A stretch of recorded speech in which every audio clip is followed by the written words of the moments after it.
My name is Jim Reese, and my title is Director, Manager of Lieutenant Governor Operations for Dillard Tracy 2014. So that means I'm Jill Tracy's campaign manager.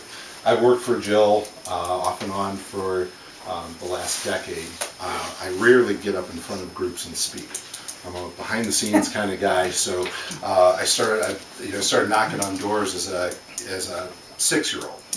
And my family's been politically active my whole life. It's something that I've tried to instill in my own children. It's something that if you told me when I was 6 that I would be doing this as an adult and this would be my job, I think I would have been excited about that. But as a 6-year-old, you don't know that's something that you're going to grow up to do. A lot of my friends get real involved with fantasy football, and they get involved with their pickup basketball game or everything else. Those are great things, but to me, it's important that we spend our time doing things that are going to affect real things for real people. So I really appreciate the time and energy that you all put into this.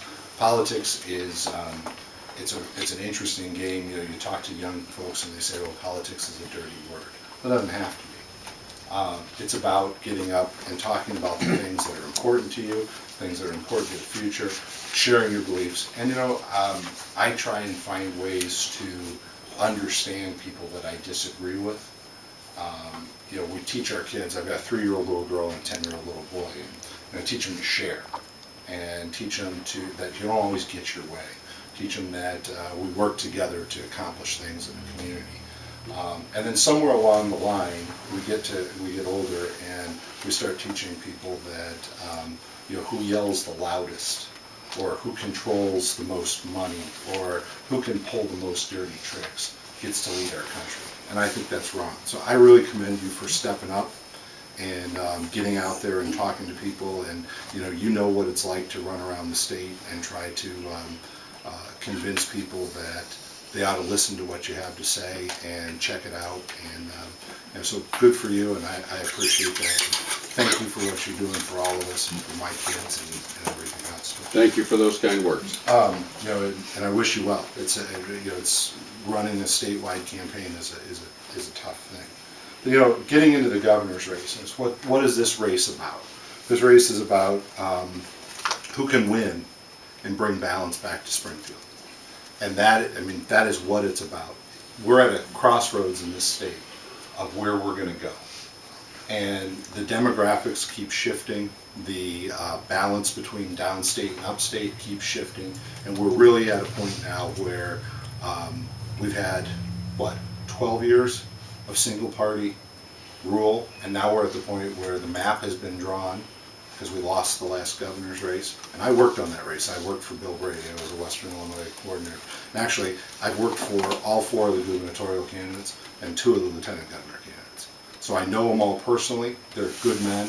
And again, I commend them all for getting out and trying to make a difference. We're at a point where if we don't elect a Republican governor, it's going to be decades before we do this election. So it's absolutely critical that we win this time. The map will show you.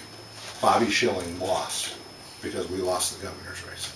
They drew the map to favor Cheri Bustos' victory.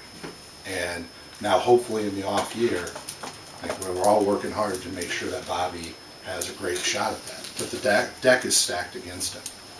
We need to bring balance back to Springfield. We need a Republican governor to balance out the supermajority in the Senate and the supermajority in the House. So we get into what is this race about? It's not a rematch between our last candidate and Pat Quinn.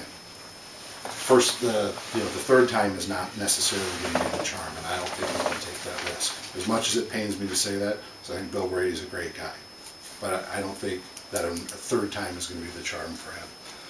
It's not about buying support in a primary. We've got a candidate who's a billionaire, who's out there throwing his money into this. And he talks about being an outsider, and he's not. He talks about not owing anyone anything.